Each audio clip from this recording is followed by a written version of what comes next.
I'm back in the kitchen and I'm preparing lunch for my husband. I'm gonna make corned beef hash with my leftover corned beef, and it's gonna take me about 15 minutes to make him a nice lunch. Watch me. Do is want to chop a corned beef up.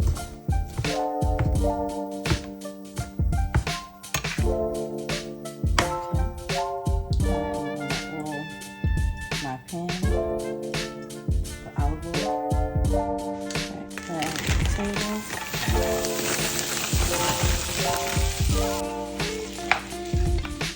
I'm going to cook this for about 10 minutes.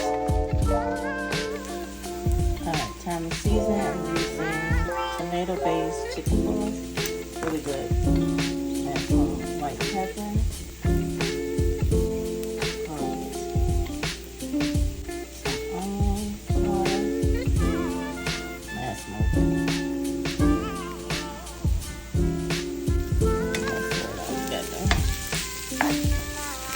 Almost time to add the corned beef. Alright, here's the corned beef.